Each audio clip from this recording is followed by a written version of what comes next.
আসসালামু আলাইকুম আপুরা। এটা হচ্ছে ডাল শুকিয়ে তারপরে খাই। এরকম কে কে খাও? আমি খাই, আমার ভালো লাগে। যারা খাও না তারা খাবে না, কারণ তাদের অভ্যাস নেই। তো আমি খাচ্ছি। এটা এখানে দেখো কাঁচামরিচ আর শুকনো মরিচ কুড়ে নিয়েছি। এটা যারা খায় তারা বুঝতে পারবে যে এটা কতটা স্বাদ, কিন্তু যারা খাও না তাদের খাওয়া দরকার নেই। আমি বলবো না যে তোমরা খাও, কারণ এটা খাওয়ার অভ্যাস থাকতে হয়, ঠিক আছে? ছোটো থেকে যারা খায় তারাই খেতে পারবে। আমার কাছে খুব ভালো লাগে, তাই আমি খাই। কেউ বাজে কমেন্ট করবা না।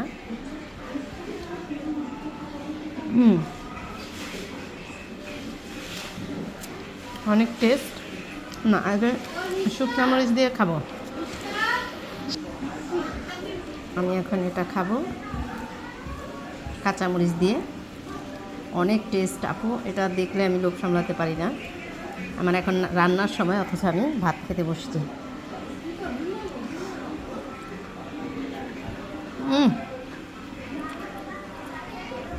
অনেক টেস্ট।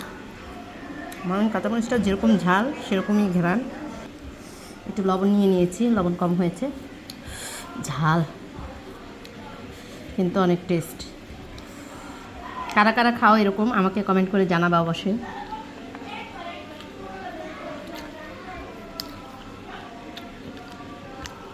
মানে মরিচটা অনেক ঝাল, তো নিতে ভয় লাগতেছে।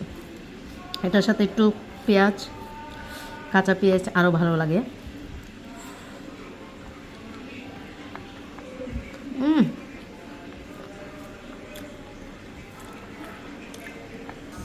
এই যে পেঁয়াজ নিয়ে নিয়েছি।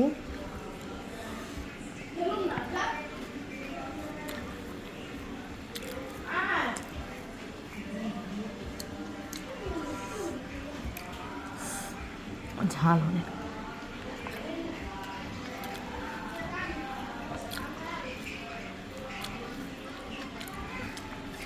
এটা হচ্ছে এক্সট্রা ডাল থাকে রাতে খাওয়ার পর, সেটাকে শুকিয়ে নিই। অনেক ভালো লাগে। আম ডাল দিয়ে রান্না করেছিলাম, সেটা একটু টকটক লাগতেছে, ভালো লাগে।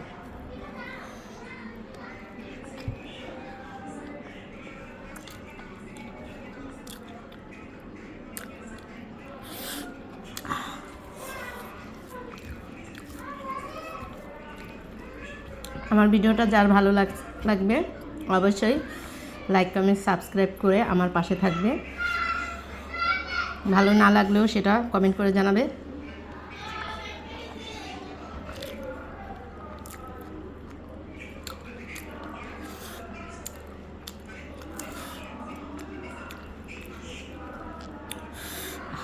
ঝাল হয়েছে অনেক।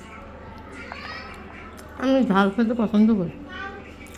সবাই ভালো থাকবা, সুস্থ থাকবা। আল্লাহ হাফেজ আজকের মতো।